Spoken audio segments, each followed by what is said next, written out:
Момичета, от каква възраст се записват, до каква знаеме, нали, до 100. Но от каква възраст се записват при вас децата? Ние с Оливера имаме спорове по този въпрос. Да, между 3 и 4. Между 3 и 4. Тя иска 4, аз искам 3. Защо? Да. Защото има много 3-годишни, които майките им казват, че дали е късно да се запишат. Да. Това е... Вика, дъщеря ми на 3 години, късно ли е да се запишат? Добре, още това не са танц ли е? координирани. Какво е това? Това не е танц. Не е ето, танц. моето мнение е такова, че трябва децата да почват след 5 години. Даже. Както на времето се ходеше на балет от 5 годишна възраст. Значи то нито помни на другия път с кой крак, какво сме правили, всичко наново. Може би е много мило за зрителите да гледат. Не, те са много сладки. Научават се да излизат на сцената, да виждат на къде е публиката, на това, че танца има начало, има край, има поклон, дори и това. Това не е малко. Нека да видим, да чуем Лара зрителите ни никога не се от покланя. Велинград. След танцува, но не се покланя. Не. Добра нощ във Велинград. Добра нощ на милите водещи, на чаровните момичета Оливера и Яна от 10 годишния балет Веда Джуниор. Дано честват още много рождени дни. Поздравявам ви с коледните празници и с настъпващата Много благодарим. 2012 година. Мисля, че коледният дух ви е донесъл много здраве и топлина в домовете ви. Така да е. умножил успехите ви. А годината, която се задава, пълни шепи да раздава, да бъде щедра и богата, любов да пълни ви сърцата. Да поздравим и всички зрители, всички българи с настъпващата 2012 година и всички именници с 1 януари Василов ден. Има време. Ще ги поздравим. Да се поздравят. Весели празници на всички желая. Щастлива нова година. И вие, водещите, дано още много нощи летите, много години да летите над нощта. То знаете от кого зависи. Всичко хубаво ви желая. Да, благодарим ви. В такива моменти, като казваш, що знаят кого зависи, казвам, дай Боже. Да. Нали? Създателю. Да. И става въпрос, заговорихме за ранната детска възраст. И това, което наистина се научават, е дали ще станат балерини или не, научават се да ценят хубавата музика. Да, да я чуват, да се движат правилно, да танцуват. Да. Има. Координират движение. И за 3-годишните ли говорят? Еми да, за тия малко. Всички деца. Малко трудно при тях точно да чуват музиката, но... Не, става дума, аз така тълкувам изказванията на Лара. Превеждай, моля те, превеждай. В крайна сметка няма нищо по-хубаво от това човек да се научи да обича изкуството, да цени таланта и труда на другите, да се научи да общува в екип, да работи в екип, независимо от това дали ще продължи, защото настъпва един момент, в който момичетата порастват, момчетата порастват. Да. Ето сега имате май само едно момче. Да. И 3 малки, 3 по-малки. И 3 по-малки. Да. Как бе? 3 по-малки. И 3 много мънички. Как тия сладури, страхотните ми приятели от детската Евровизия? Ти какви малки, те са толкова големи. Страхотни поздрави на Марта и на Додо, на Криси. В работата с балет от толкова много деца? Коя е най-трудната част? Освен това, че ги учиме на танци, на движение, на всяка стъпка, ние с Оливера се опитваме да ги научиме на това да не са злобни един спрямо друг, да се уважават, да стават приятели, нали, това, дето говорихме за първа линия на всяка цена да бъдат, това да не е най-важното. Ние търсиме синхрона, не търсиме един човек да направиме солист. Виж колко миличко отговори. Аз чакам, ще кажеш, най-трудното е, че не можеш всичките да ги смачкаш от боя, ако те е доста много. Не. Наистина се оказва, че всъщност ние променяме характери. Има много ситуации, в които ние трябва да ги събереме, да се обсъди даден проблем, за да го изчистим. А давате ли си сметка, че те всъщност промениха вашите характери? Че работата ви с деца всъщност да, по-изнервени сме, доста по-изнервени, много изнервени. Не вярвам. А планирате ли тук в София репетирате на 3 места, в смисъл 3 подшколи, които по някакъв начин съществуват? Да. Планирате ли това да се случи и в други градове на България? Няма как. Питали са ни, имат желание, обаждали са ни се хора. Примерно хора, които танцуват в другите големи градове, да дойдат при вас, да гледат, да репетират. Как да отидем ние там? Не можем. Ние тук се разделяме във всичките зали. Да. Ето за това са облагодетелствани и хората в София. Ако някога ние не отидем на репетицията, малките се сърдят. Те не се обиждат. Ние не сме били. Трябва да бъдем навсякъде. Не можем да не ходим. Това е проблем. По-скоро ми се струва, че биха могли да мечтаят за място, където да съберат всичките групи, където да могат в ваканциите да идват като на workshop. Не исках да използвам тази дума, но като на някакво обучение деца от други градове. През лятната ваканция дори да организирате, да сформирате някакви групи от различни градове. Да речем една група от 10 на деца от Пловдив, от Пазарджик, от Стара Загора, от Ловеч, от къде ли не, и да им предадете някаква хореография и те да дойдат тук, така? Те да дойдат тук, да, някакво място, да мечтаете за такова място, за свой замък, за свой... за наша зала, нали? Това е мечта, да. За своя зала. На първо време зала, замъка малко по-късно. Да, аз си мечтая за един склад с платове. И шивачки 10, защото всъщност ти си дизайнера на костюмите, да? Да, това също ми е мечта голяма. Ето сега се е реализирала. Прекрасни са ви костюмите. Не е като периода, в който вие сте се чудили какво ще облечете за показване по телевизора. Нищо нямаше тогава. Много трудно. Сега има много неща вече. Сега е по-лесно. Добре, ние така вървим напред-назад в разговора. Прекрасно е, когато си говорим приятелски. Как подбирате? Защото остават, може би, зрителите с убеждение, че всяко едно дете е добро дошло и щом прекрачи прага на вашата школа, то започва да танцува. Може, не може, стъпва в ритъм, не стъпва в ритъм. Има ли някакъв критерий изобщо, по който все пак се съгласявате да вземете на обучение едно дете?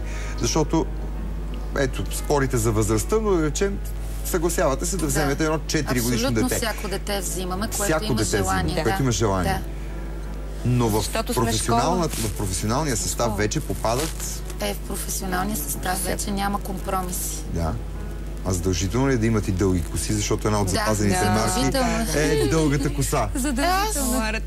С мъжката група в балета. Ти ще играеш нали има такива екстеншени? Ще прекача. Ще прекача. Веднага да ви прочета. Христо Ботев. Весела и щастлива 2012. Мирна, с много любов и деца. Поздравления за екипа на Полет над нощта, за славния майстор господин Хачо Бояджиев. Най-добри пожелания към всички българи. Сега за предаването ви, дали спорта успява да прикрие неумение, незнание или недостатъчност в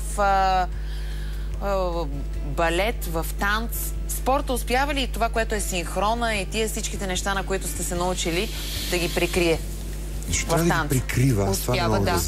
Ние правиме така танците, че да не си личат много от нещата, които не могат децата. Всъщност ние съвсем съзнателно правиме така нещата, така хореографията, че да не си личи какво не могат да направят. Това е така при всички групи. От най-малките до най-големи. Значи те не всичко могат. И едно обаждане от фондация с рекламно име, което се може да го покаже. Няма да кажа как се казва фондацията. Драго, ти го прочети. Кога ще чуем изпълнение номер 16? Аз ще чуем изпълнение номер 16. Фондация няма да казвам коя, защото е с рекламно име. Не знам, а вие ми помогнете, защото не чух добре в слушалката. Зрител на телефона от... Вече не ни е изчакал телефона. Нямал е търпение да изчака нашия разговор и моите дълги четения на писма. Ти чуваш и други гласове, Лара. Гласовете ви чувам. Обещавам 2012 да съм по-съсредоточен. То може и да не се окаже, че ти остава особено много време. Особено с това дали ще свърши края на света. Няма. Го обещах. Как си представяхте всичко на вас, което се захващате след 10 години, преди 10 години? Давахте ли си сметка, че ще преминат през школата ви над 500 деца? Давахте ли си сметка, че така както вие в балет Веда сте работили с най-големите в шоу-бизнеса, така Веда Джуниор ще продължи, ще запази високо нивото и ще продължи да работи с най-големите в шоу-бизнеса? Значи при нас беше друго. Ние се събрахме готови. Ние бяхме гимнастички. 10 години бяхме тренирали, докато Веда Джуниор тръгна от улицата. Деца събрани от улицата. Никой не е бил от хореографско училище, никой не е бил гимнастичка или нещо подобно. Оливера, прекъсвам ви за миг, за да не караме дълго да чака и да пак да ни напусне нашия зрител. В случая той е от гара Левски. Здравейте! Здравейте! Откъде ни се обаждате? От градина Парцалев, град Левски. Град Левски. Правилно ме поправихте. Какво си... Драго много обича и е идвал, но му пожелавам скоро пак да се върне тук. Аз идвам винаги с огромно удоволствие в Левски. Почитта ми към гения на българския театър и кино Георги Парцалев е изразена чрез един изключително скромен, според мен, жест.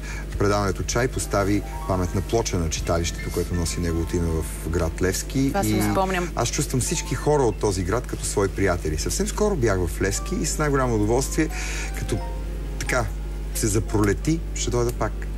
И ние ще дойдем. Ще ви очакваме. Заедно с Веда Джуниор. Имате страхотна кметица да я поздравите от мен. Ние сме лични приятели. И ето, можем с Веда Джуниор да дойдем заедно и да изригнем, да избухнем Имате ли на центъра на средата. Имате ли въпрос към нашите гости? Ами, на работата с децата им дава много неща. Така е. Ясно е, защото децата са едни необятни, прекрасни вселени, но искам да ги попитам дали им отнема нещо работата. Ако питате съпрузите им, те ще ви отговорят със сигурност какво отнема. Не, аз имам предвид лично, конкретно от техния емоционален свят отнема ли им нещо. Знам, че се работи много трудно с днешните деца и им пожелавам изключително много търпение и любов, защото все пак всичко започва с търпение и любов. Те преливат от търпение и любов. Сигурен съм, че нищо не ми отнемат децата. Освен времето, разбира се. И аз мога да кажа също. Те само ни дават. Дават ни заряд, дават ни... Даже много пъти вече удъртяваме и сме уморени, не ни се излиза за репетиция. Обаче в момента, в който се видим с децата, аз забравям, че глава ме боли, забравям, че ми е лошо. Просто много ни дават децата. Забравям, че аз съм на 40, те са на 20. Благодарим ви много. Този път зрителът ни е от Варна. Благодарим ви за търпението, че ни изчакахте. Здравейте! Здравейте! Казвам се Димитър и съм от Варна. Първо искам да ви поздравя за прекрасните гости, които сте избрали на вечерието на новата 2012 година. Талантливи и прекрасни. Точно така, и да ги поздравя за страхотния концерт, който видяхме на 13 в Сатиричния театър. Вие бяхте на концерта?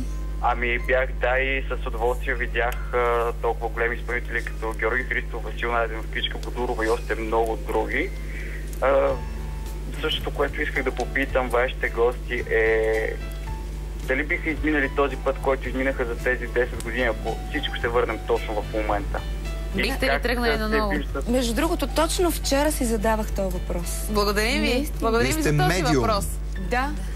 Ще има специален музикален поздрав за вас. Надявам се, няма да кажа какво. Номер 16 казва човека. Той знае. Преди да отговорите на този въпрос, вчера си имала време да мислиш върху него. Нека да включим зрителя ни от София. Здравейте!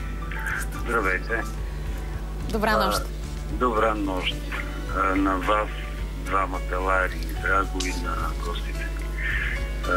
Не знам дали как попитам, или по-скоро да кажа адмирации за двете дами, защото това са нашите деца. И нещата, които правят те, са нещата, които трябва да правят всички хора, които се занимават с деца. Защото действително нашите деца не са наркомани, футболвачи и така нататък. Актуалните неща, които тикат по новините. Направи ми огромно впечатление, нали, може да е малки имена. Разбира се. Значи, думите на Оливера и Яна, че освен времето и нервите не им отнема нищо. Това е нещо, което е достойно за адмирации, защото редко хора биха се отдали на точно тази работа с деца. В това за бързо ежедневие и това, нали, тривиално казано така, оцелява. Когато осмислиш това, което казахте и вие, че децата имат нужда от това да се занимават с нещо и това ги прави други хора, работата с деца се превръща в мисия. Мисля, че Веда Джуниор е нещо такова. Вече аз така го не знам, може би искам само да попитам. Добре, във всичките тия трудни в кавички или не времена, как се оправят с костюмите, с тия неща? Разбрах, че понеже и късно се включих. Всъщност късно включих телевизора, няма значение, както и да е. По-добре късно, отколкото никога. Така е, да. Въпросът е как се оправят в днешните времена с костюми, с другите неща, примерно като прически, гримове. Ето, сега ще отговорят.